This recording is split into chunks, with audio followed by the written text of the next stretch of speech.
Hey guys, it's Andre from High Performance Academy. Welcome along to another one of our webinars. This time we're going to be touching on a topic of how we can use the short-term and long-term fuel trims to help us optimize the calibration in our engine. In this case, we are dealing with late model GM vehicles. In this case, we're in our 2006 Holden Commodore running a 6-litre L98 engine, very similar to the 6-litre LS2, and we're going to be using HP tuners to make our tuning changes. Now, first of all, I need to deal with what is a short-term and long-term fuel trim and why can they be beneficial to us. Well, this is the built-in closed-loop control system. The car is fitted with narrowband O2 sensors or narrowband lambda sensors in the exhaust system, and the ECU can monitor the output of these sensors, and this gives the ECU some information about what the air-fuel ratio that the engine is actually running is likely to be. Now, this allows the ECU to then make tuning changes. It can add or subtract fuel in order to get the air-fuel ratio back on track. One important aspect to note here though is that the vehicle that we're dealing with here, as with most of the GM vehicles, is fitted with what's referred to as a narrowband O2 sensor or a narrowband lambda sensor. And this straight away means that there are some limitations on how useful that sensor is for our purposes in the aftermarket. The narrowband O2 sensors are only useful, as their name implies, across a very narrow range or narrow band of air-fuel ratios. Specifically, they are very accurate at 14.7 to 1, the stoichiometric air-fuel ratio for our pump gasoline.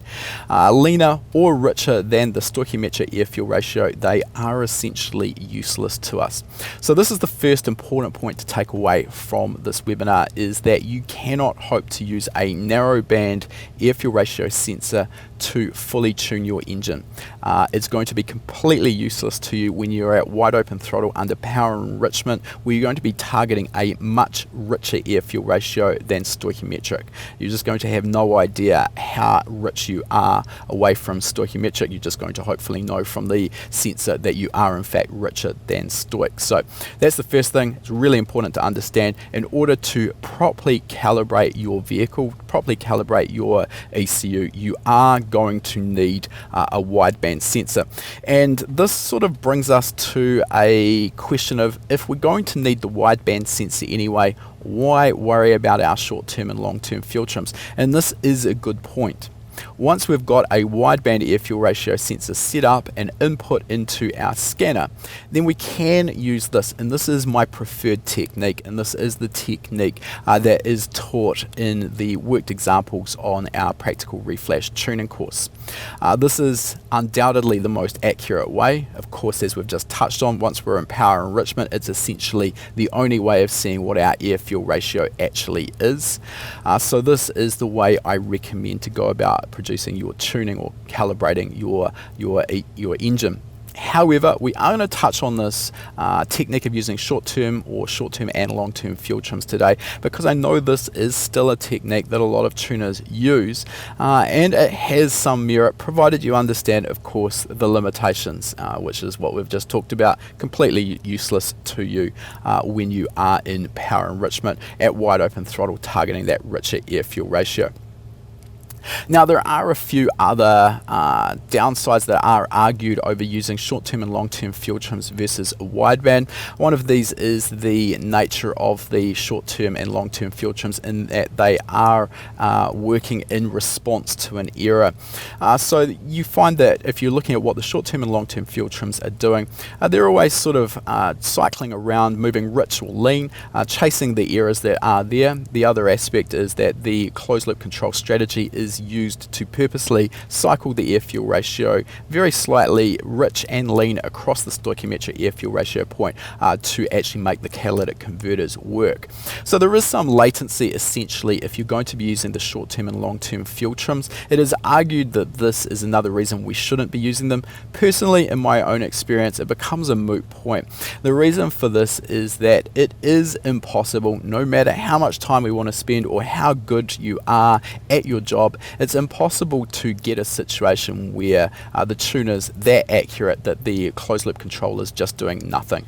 That closed loop control is there to pick up the pieces when there are small day-to-day variations of the way the engine's running. Even you'll find with a completely stock vehicle straight off the showroom floor from GM, you're going to find that on a hot restart, the ECM relies quite heavily for a few moments on the closed loop trims to get the engine running at stoic after that hot restart due to heat soak issues, etc. So the closed loop control system is always going to be doing some work, and generally we'll talk about this in a little bit more detail. Generally I'm trying to get a tune where my closed loop trims are as close to zero as possible. Ideally I'd like to be in the region of about plus or minus 3%. The most I'd really tolerate before doing some work in the calibration is going to be about plus or minus 5%. So I should also mention we are going to have a demonstration of a couple of techniques of using this here on our mainline dyno, and of course as usual we are going to be having the opportunity for questions and answers. So if there's anything that I talk about today or anything related to this particular topic, please ask those in the comments and the guys will get those through to me. Alright, so I've mentioned short-term and long-term or short-term only. So in stock form, the GM ECM uses both short-term and long-term fuel trims. And essentially these are, the way these work is that the short-term is an instantaneous change based on an error that exists. So if, for example, we're targeting our stoichiometric air-fuel ratio and we're running too rich, the short-term fuel trim will remove fuel in order to drive us back to our stoichiometric air-fuel ratio target.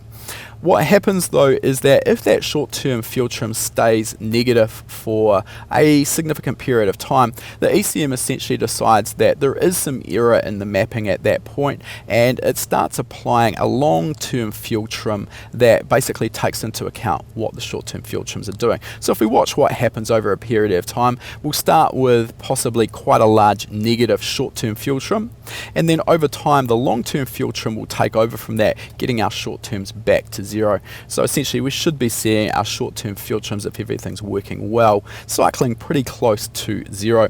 And what we can do here is let's just have a quick look at how this actually looks in our scanner. We'll head across to my laptop screen. We'll just get the scanner up and running, and we're just sitting here at idle at the moment, so you can see we're sitting at about 550 RPM.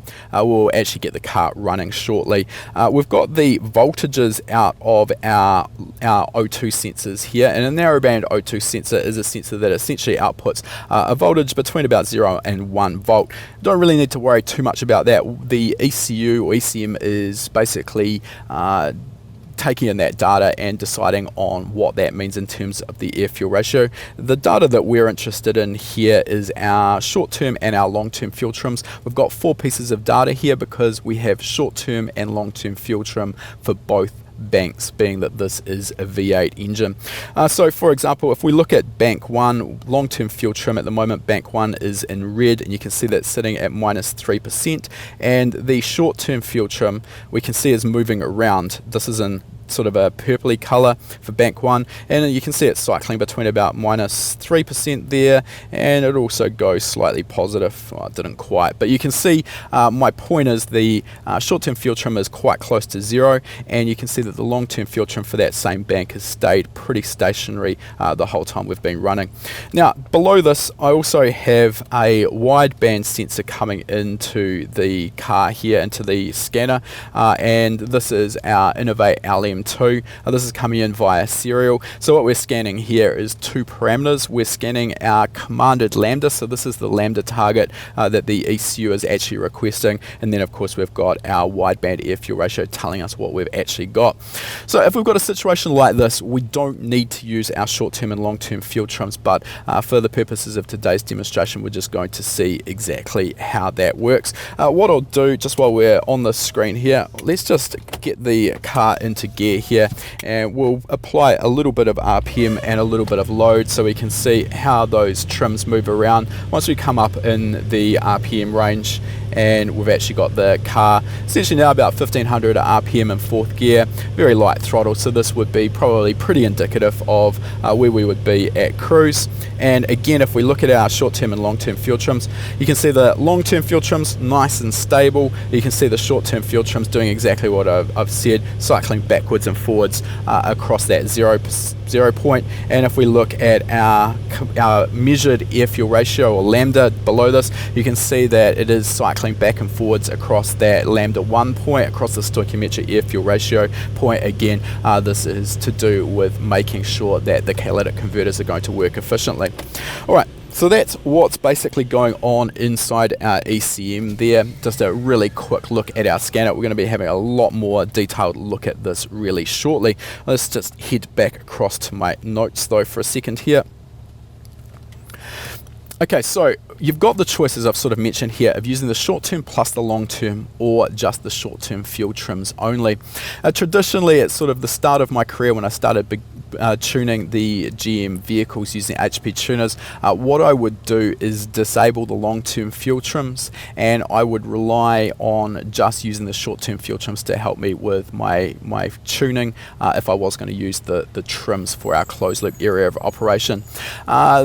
There's no strict need to do that. You do have the option of using another math channel which takes into account the sum of the short-term and long-term fuel trims for each bank. So that's the two options there. What you need to understand is that if you do want to use the short-term fuel trims only, you do need to disable the long-term fuel trims. Basically, otherwise you're going to end up with completely inaccurate data. So we'll have a quick look at how we can do that, and we'll head across to my laptop screen. At the moment I am on the fuel tab here, and we've come across to our O2 sensors. There's a couple of ways you can do this, but a really quick and easy way is if we just see here, we've got the long-term fuel trims, minimum engine coolant temperature and maximum engine coolant temperature. So basically by maxing out our minimum engine coolant temperature there, we're going to prevent the ECM ever going into ever using the long-term fuel trims. That will disable those and work solely on the short-term fuel trims. Okay, so once you've got that decision made, you can flash that into the ECM if you want to. Otherwise, as I've said, we can use both the short-term and long-term fuel trims. The other aspect to understand here is the operation of the late model GM ECMs. So what these ECMs work off primarily is a mass airflow sensor. Pretty common, pretty popular with most OE manufacturers. So the mass airflow sensor is a popular choice because it directly measures the mass of air entering the engine, and if it's reporting that accurately to the engine, it makes it to the ECM, makes it very easy for the ECM to decide what pulse width to deliver to the injectors in order to achieve a specific target air fuel ratio. However, under transient conditions, sharp throttle openings, etc., there is a little bit of latency in the mass airflow sensor in terms of operation. So GM have incorporated a speed density subsystem as well. So this is more the sort of technique that a lot of aftermarket standalone tuners are familiar with, where we've got a three-dimensional volumetric efficiency table based on manifold absolute pressure and RPM. So depending on the generation of GM ECU that you are tuning, this can be dealt with in a couple of different ways. On the very early Gen 3 LS1, this was a built-in VE table, a speed density table.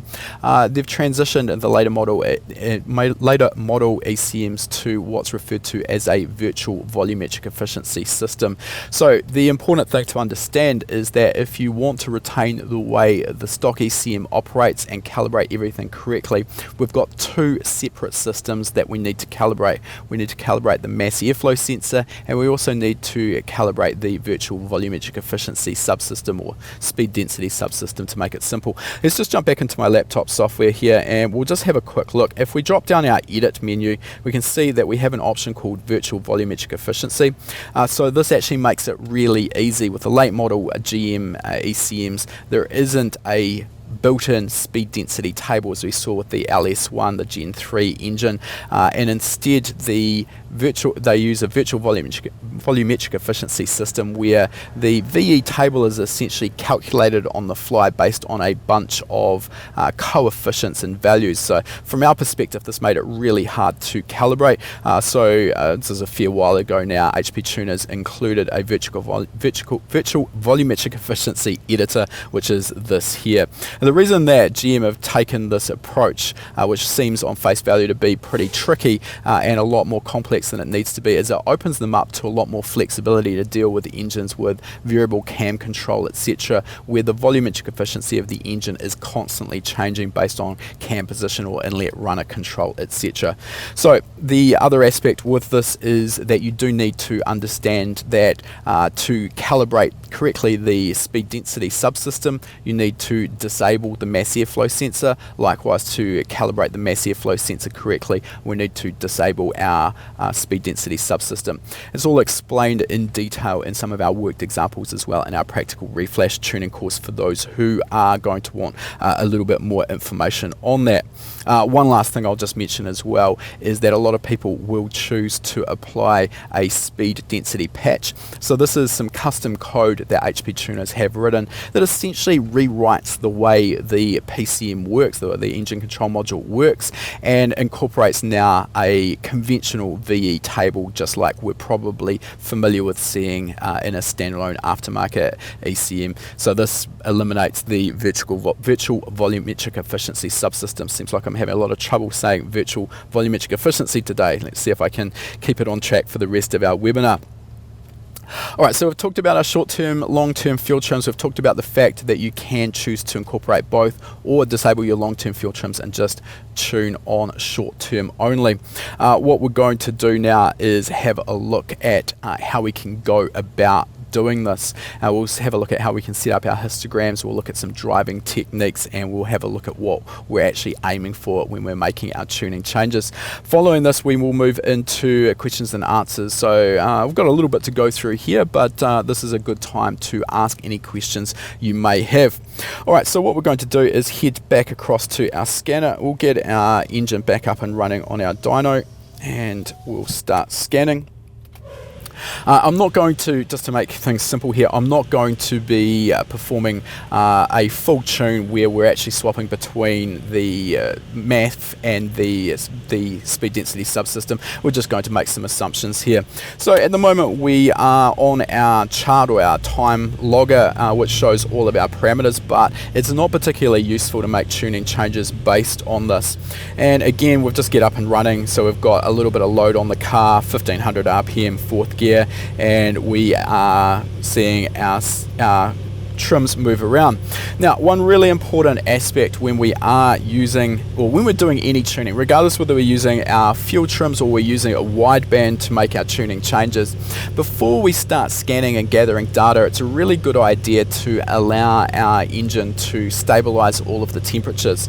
So in particular here, we're looking at our engine coolant temperature and our inlet air temperature. I apologize to those of you joining us from the US market, but we are working in metric units here. So we're at 96 degrees centigrade in terms of our water temperature, probably a pretty typical running operating temperature for our LS. Our air temperature though, 45 degrees, is quite high, and that's probably not typical of what we'd see out on the open road.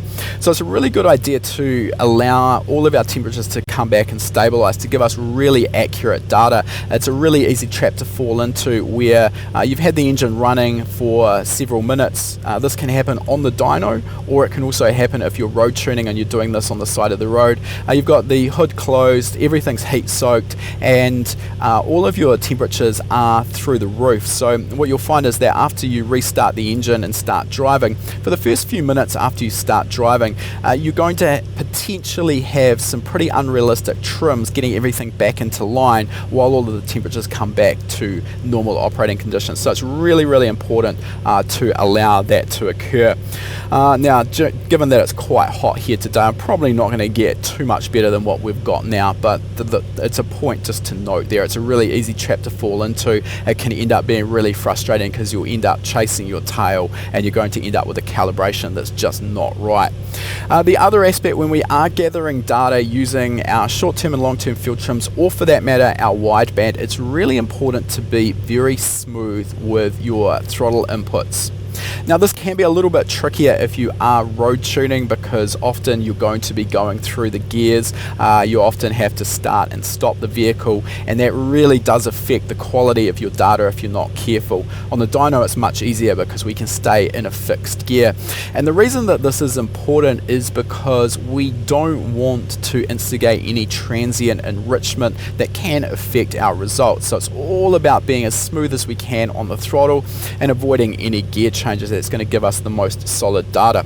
Alright, so while I've been talking, we've let everything sort of stabilize as much as it's going to. Our graphs here, our chart logger, is not that useful for what we're going to actually be investigating today, so I'm just going to drop this down out of the way. I'm going to have a look at another way of representing our data, which is with our histograms.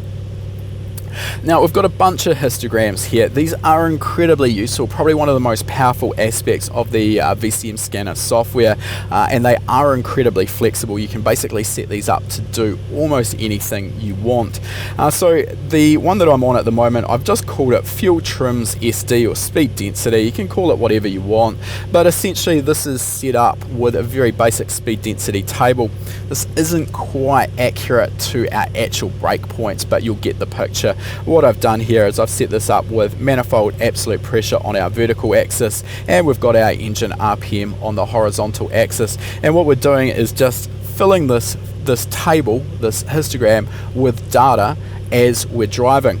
So you can see at the moment I'm sitting at 35 kPa and about 1600 RPM, and we can see that the value there is quite stable there. We're looking at 3%. Now what we need to do is go a little bit deeper here and have a look at the actual setup for this histogram. If you haven't set one of these up, don't worry too much. I'm also going to show you how to do this really shortly, but for the moment let's just have a look at the setup here for our Fuel Trims SD. So you can give the graph a name so that this is going to make sense to you, particularly useful if you're going to come back to the scanner setup at a later point and you can't quite remember exactly what the histogram you've set up was to do. And then we've got the parameter that we're actually going to be adding into this histogram. So this is, as you can see, long-term plus short-term fuel trim, LTFT plus STFT, and you can see in brackets it says math. So HP tuners again have made this really easy for us. They have a built-in math channel that just simply provides the data that we need there, our long-term plus short-term fuel trim. So we'll see again how to select that parameter really shortly.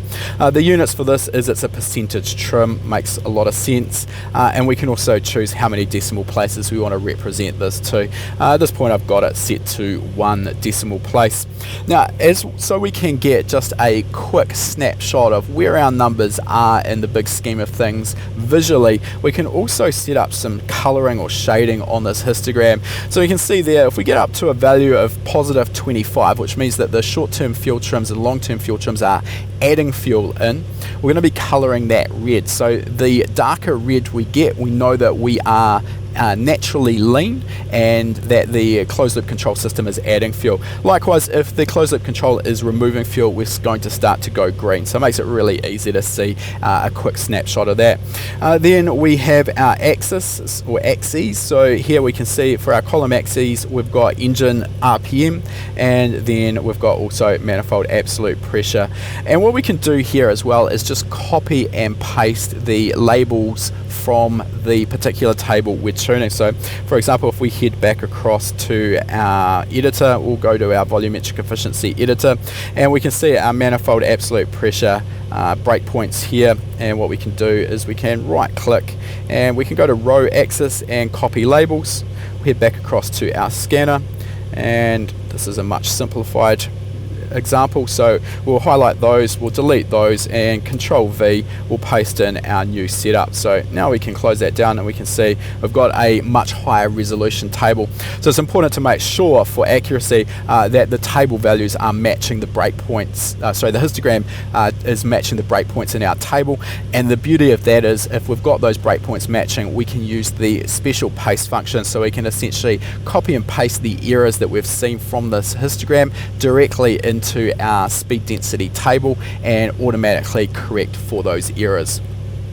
Alright, so now let's have a look at what we can do to actually to gather some data. So the first thing I'd suggest is, again, just based on what I've already mentioned, we don't want to be gathering data or data logging while the engine is coming up to temperature or we're getting rid of heat soak. So a really good way, once we've got everything up to temperature, we're happy with everything, we can just stop our scanner and we can restart it. It'll basically refresh our histogram and start scanning from scratch. Now what we want to do is, here obviously we are looking at the process of filling in our speed density table. We'll look at our mass airflow sensor next. So at this point we're going to assume that we are operating solely on the speed density subsystem. We've disabled our mass airflow sensor, and what we want to do is essentially drive through this table and gather as much data as we can. There are a few caveats here. You remember that we can only use this when we are in closed loop. So we want to stay away from the load points where we're actually going to transition into power enrichment. That's really important. And we want to fill out as much of this table as we can. So let's just stay at our 1600 RPM breakpoint here, and just by applying more throttle, I can see I can move up that column. I just skipped through a few points. And what we want to do, hopefully you can see while I'm talking here, I'm just going to allow the histogram to just sit on a cell until that cell becomes stable. Once it's stable, I can just apply a little bit more throttle and we can come up and increase our load, move into other points. Now if we skip over any, that's fine too. We can always come back and we can just gather a little bit more data. Now at the same time, I'm going to be using the load bearing capability of our dyno here just to maintain an engine RPM that's reasonably consistent. A little bit of work to do here when we are dealing with an automatic transmission, because of course we don't have a fixed road speed to engine RPM as we would with a manual transmission. Now also, if you ever miss out any spots here, you can see we're looking for trends here. So we can see at 55 kPa we had a value of 4%, so we had a 4% trim there. Then I actually skipped across our 57.5 kPa zone, kind of up to 60 kPa. So we can see either side of 57.5 kPa, we've got about a 4% trim. But when we were at 57.5 kPa, we actually ended up moving back to our 1200 RPM zone. So we don't have accurate data there. So straight away, that would be an alarm bell where I've got 4%, and in between those two cells, 2.8%. So we can just back off the throttle very slightly, and we can come back into that cell, and you can see as soon as I do that, exactly as I guessed, we can see that that value now starts to increment. It's actually still not quite as bad as I'd expected, but that's always a good thing to keep your eye on and look and see if you're getting any inconsistencies. So let's continue here, and we'll come up to the point where we actually start transitioning into open loop or power enrichment. You can see at this point we're not too bad here. We're about 1%, so I'll keep going up, and all I'm doing here again is just holding everything stable until I see a relatively consistent value in the histogram, and then I can increase my load again. So we're coming up to 80 kPa now. I'll keep going up again. I want to get to a point where we do actually transition into our power enrichment. This is obviously what we want to stay away from. Getting pretty close to that now, up to about 95 kPa. And right, we've done that now. We've transitioned into our power enrichment. So let's just stop our logger here and we'll see what we've actually got. Alright, so first of all, what we want to do is have a look at what happened prior to that. And we're seeing some pretty smooth, pretty consistent data in general. We can see down here in the lower regions, we're seeing around about 3 to 4% error. Not bad, but probably could use a little bit of work. Once we get up past about 65 kPa, that error drops much closer to zero. And generally, I wouldn't bother chasing my tail too much. If I'm seeing an error of around 1%, you're going to see some inconsistencies run to run. That's pretty damn good.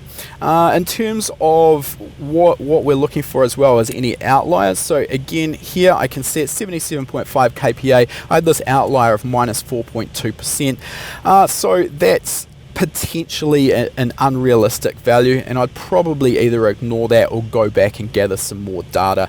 We definitely want to see what's happening there and make sure that was realistic. So looking at our graph as well, we can see see at this particular point here, this is where we transitioned from our closed loop control into power enrichment right at this 95 kPa point, and we can see as soon as this happens our short-term and long-term fuel trims essentially drop to zero. We actually can end up with our long-term fuel trims continuing to add a little bit of fuel, which is exactly what we've got here with bank 1. But in general, that's what's going to happen. Our trims are going to drop out. So we just want to be careful of this, because if the ECM has transitioned into open loop mode or power enrichment and you're not aware of it, you're going to be making unrealistic changes to your data.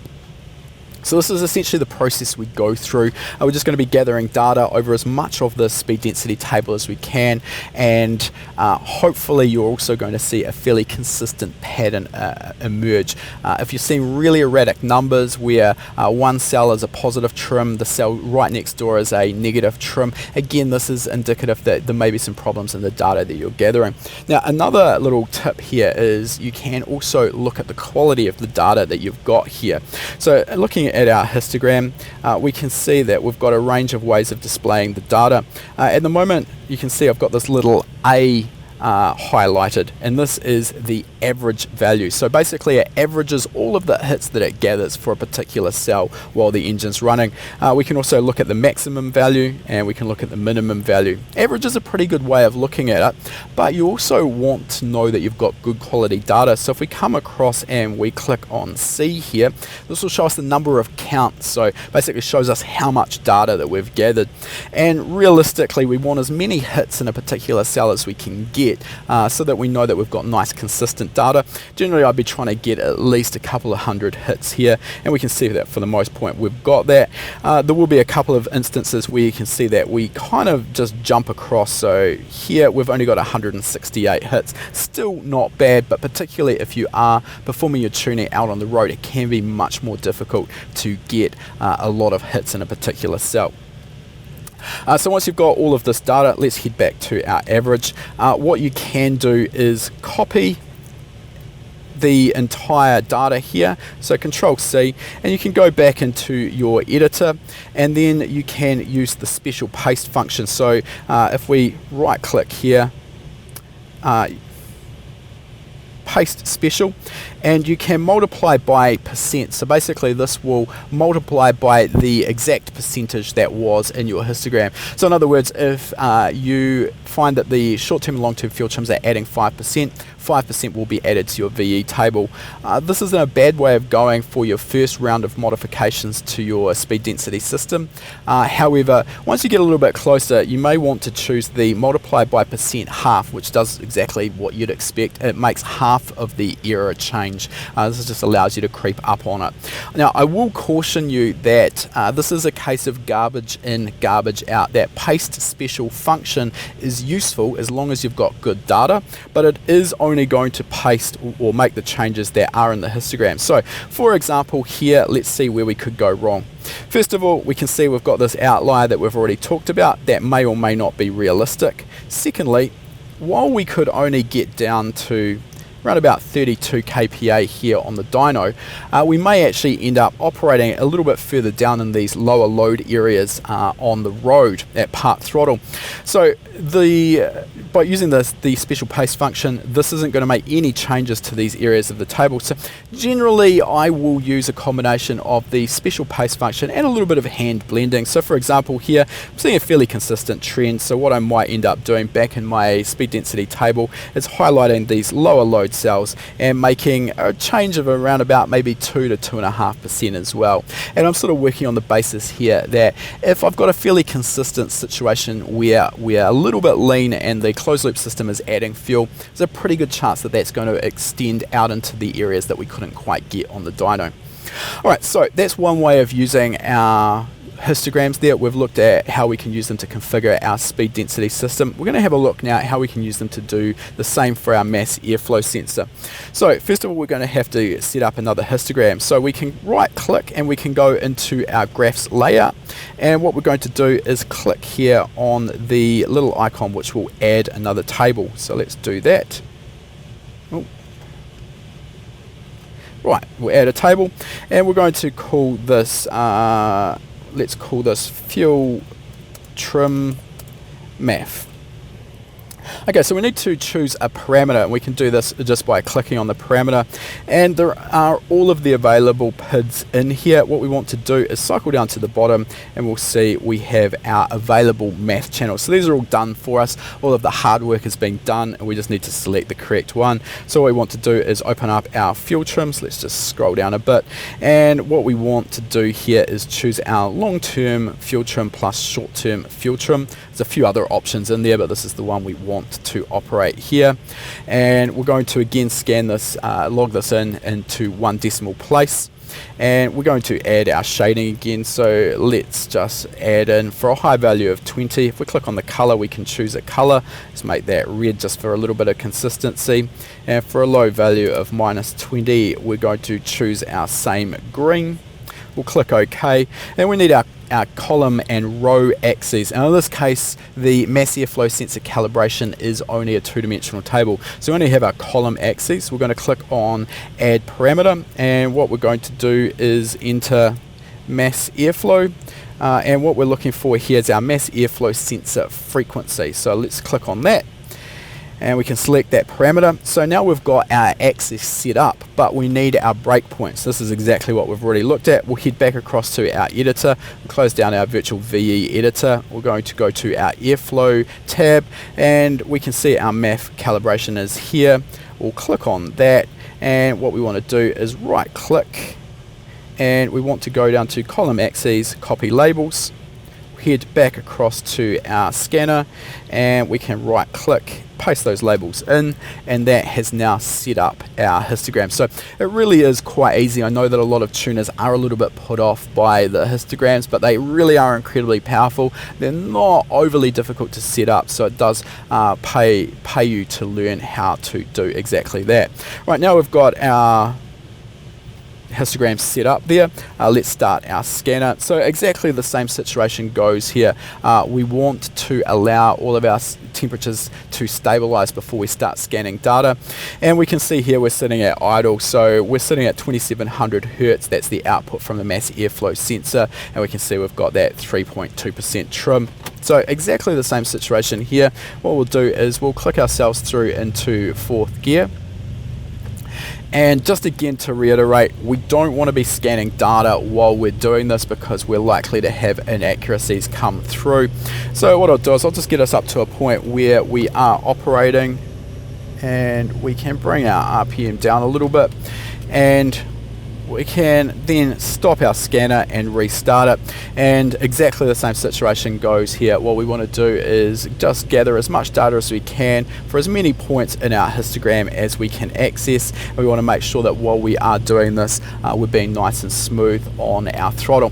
Now with our mass airflow sensor, we do need to use a combination of RPM and our throttle to access as much of this table as we can. Again, making sure that we don't transition into our power enrichment. That's going to affect or basically cause us to have garbage results. So by increasing our throttle, we obviously increase the airflow into the engine. Of course, we do get to a point where at higher throttle settings we will transition into power enrichment. So we can use this combination of our throttle setting. I'm just going to hold our throttle consistent at the moment, and now by increasing our RPM on the dyno, we can see that we reach higher into our rev range, or so into our mass airflow sensor frequency range. Now another little tip for you here as well is that when you're performing a ramp run, when you're settling the car at low RPM, you're going to quickly get an idea of what sort of frequency range you're seeing during power enrichment, during wide open throttle operation. So of course, when we're looking at the closed loop using our short-term and long-term fuel trims, we're only interested in that closed loop operation, so we can focus our efforts on the area below that region, below where we swap into power enrichment, what we're going to be actually tuning using a wideband. So there you go. That's some insight into short-term and long-term fuel trims, how they work, what their upsides are, what their downsides are. It is just one more time I'm going to reiterate though that we can't use these to tune the full throttle operating area, so they are limiting to that point. At some point, to properly tune the engine, we are going to need a wideband air fuel ratio sensor. So by far and away my my personal preference is to have a good quality wideband coming into the scanner, something we can physically scan. We can then use that data in our histograms. We can use another math channel, which is our air fuel ratio error. That's really powerful, and that's going to allow us to tune the ECU properly in both open loop and closed loop modes of operation. Alright guys, we'll have a quick look now at our questions. If you've got any more, please continue to ask them. Michael has asked, when adding a wideband sensor, what's the optimal location to place it, and whether or not you have a catalytic converter, does that impact the decision? Okay, so it's really going to depend on what you are going to be doing here. So in the perfect world with a V configuration engine, it'd be nice to have a wideband sensor in each bank, and in that basis we could then average those values and get a true average of what's going on inside the engine. The reason for this is that with a V configuration engine, it's possible to have one bank of cylinders operating richer or leaner than the other. In most instances though, a single wideband is more than adequate. It'd be good in that instance if you had the wideband fitted somewhere where it was sampling all of the cylinders. Again, for that same reason, you're going to be getting a good average of what's going on in each bank of cylinders. There is a lot of debate about pre and post catalytic converter sensor location. I've tested myself, and the difference in air fuel ratio sensor readings that you're likely to see pre and post cat is so small as to be negligible. I really don't believe it's a significant consideration, and as with a lot of this, comes down to fitting the sensor physically where you actually have room for it. Connor has asked, how do you have the Innovate LC2 connected to HP tuners? Common question I get here, and this took actually a lot more work than I had anticipated. So first of all, we are actually using the LM2, not the LC2, although the same technique should work for the LC2. Only difference is that the LM2 it has a visual display on it, so you can actually suction cup. That's on the windscreen in front of me, suction cup that on the windscreen, and you can see that while you're driving the car. So what I'm doing is outputting taking the output from the serial output on the LM2 controller, and then we're taking that through a USB to serial adapter straight into a USB port on my laptop. And when you do this, when you first start the scanner, provided you've added the Innovate LC2 or LM2 parameters or PIDs into the scanner, those will just show up. I went through hours of testing and playing around to try and get this to work, and the reason that I couldn't get it to work, and I think a lot of people have trouble, is that there is a micro USB connector on the LM2 body at the top of it. We use this typically for programming. For some unknown reason, that will not work with the VCM scanner. You have to use the Innovate serial output on the side of the LM2, and I'm using the Innovate cable there to my serial to USB adapter, so that worked quite well. I know that the VCM scanner also supports a wide range of other widebands. The key reason I'm doing it like this rather than wiring it into the interface and bring it in as an analog voltage is that when it comes in as serial, it guarantees the integrity of the data. There's no chance of any ground offsets causing the air fuel ratio data inside of the scanner to be inaccurate, so that's really important. Jay has asked, I believe the standalone ECU soon run as a Honda has a selectable percentage for the fuel trims. What percentage is good to start and end up with? And should fuel trimming be turned on while performing an initial tune, or is it turned on after the initial air fuel tune is complete? Okay, a few good questions in there. So generally what we'll find is that most factory ECUs, and the Honda, I kind of really class this as a reflash because it is a system that makes the factory Honda ECU tunable. You'll find that the fuel trims are limited to plus or minus 25%. And basically, if you go outside of that range, it will bring up a check engine fault code for system too rich or system too lean. Frankly, if you need to be at plus or minus 25%, my opinion is you've got some pretty serious problems. You're only likely to get to that sort of region if something has actually failed. In general, for our purposes, with a well-tuned engine, I would be quite comfortable limiting the short-term and long-term fuel trims to something a lot tighter than that, maybe plus or minus 10 or 15%. We will still often see the need to use quite a wide range of trim during those heat soak periods, so after a hot restart or something. So don't tie it down too tightly, or you won't get the true benefit of that closed loop control strategy. You've also asked about whether the fuel trim closed loop should be turned on while performing an initial tune. There's two schools of thought here. Personally, in the Honda system, I will turn it off. And that's allowing me to see the actual error that I've got. The reason I say this as two schools of thought is you can do it either way. The important aspect is just to understand whether you've got your closed loop trim turned on or off. And the reason for this is it's really easy to leave closed loop on, looking at your air fuel ratio and going, well, hey, I've done a really great job here, everything's tracking target really nicely, and you're ignoring the fact that there may be a 15% trim in there to get the air fuel ratio where it needs to be. So yeah, two ways of doing it. Leave it on and use your trims to make adjustments to your fuel table, or turn it off and then you're actually seeing the true error that's there. No strict right or wrong way to deal with it. Jealous, I think it is asked, how do you address an issue if the air fuel ratio dipping towards lean on transition to power enrichment mode when there are no power enrichment tables on a stock ECU? Okay, so the exact example here is for uprev with Nissan. That's a tough one. So first of all, what we need to understand is when it comes to transient enrichment, you're not always going to see a perfectly flat air fuel ratio curve as you mash your foot to the floor. And we've got a number of webinars that actually cover transient enrichment tuning on a range of aftermarket ECUs. We cover this in a bit more detail there.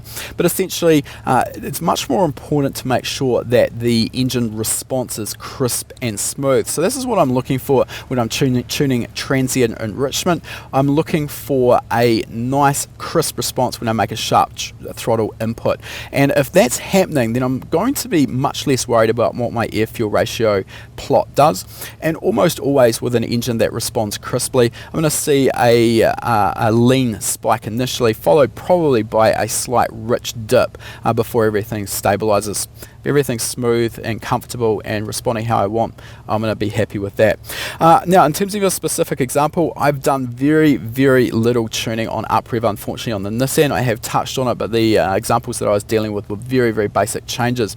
So I'm not too sure about how, and specifically the the transient enrichment is dealt with and what tables you've got there to adjust. It's likely that if you've got transient enrichment issues, then I'd say you've probably got an issue around the mass airflow sensor scaling at that point when you transition into open loop operation. I'm just not 100% sure there. It'd just be a case of really thoroughly looking at your logs and seeing exactly what's happening just prior and just post the area where you move into open loop. Kevin's asked, would a rapid drop in ambient temp while street tuning cause inaccuracies by changing the short-term trim due to the drop in temp? Okay, so what we do need to understand here, I know I've laboured this point, so I'll just get into it a little bit more. Of course, the factory ECM has the ability to compensate for changes in our ambient conditions. This is obviously one of the advantages of modern EFI. So technically, regardless of the conditions, it should be able to do a pretty adequate job of making changes. Where we do tend to see a little bit more inaccuracy is the hot restart issue. So this is more of an issue than maybe your ambient air temperature dropping while you're out tuning.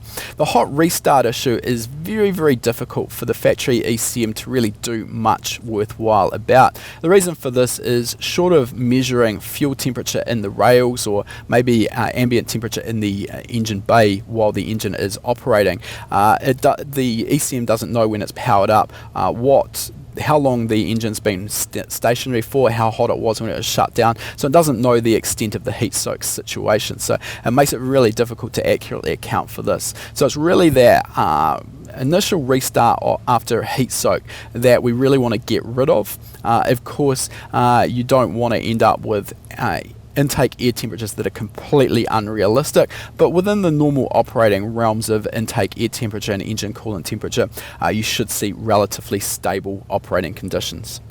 Barry has asked, how How much sensor deadband do you recommend using closed loop? Okay, so in terms of the GM situation, I don't actually typically make any changes to the deadband allowance, or basically I don't make any changes to the closed loop operation. I've never really seen any issues with the way the closed loop operation works with the GM vehicles. This is obviously going to be something that will differ across a wide range of different platforms, so I can't really give you an answer that's going to be across the board, unfortunately. Alright guys, that has taken us to the end of our questions. Some really good ones in there. Hopefully everyone has enjoyed today's lesson. Hopefully everyone's learned a little bit more about short-term and long-term fuel trims and how to use them to help you with your tuning. As usual for our HPA members, if you've got any questions after this webinar has aired live, please ask them in the forum and I'll be happy to answer them there. Thanks for joining us everyone. I look forward to seeing you all next week. That was just a taste of what we put on every week for our HPA Gold members. We've currently got over 240 hours of existing webinar content covering topics on engine building, engine tuning and wiring. Click the link in the description to learn more.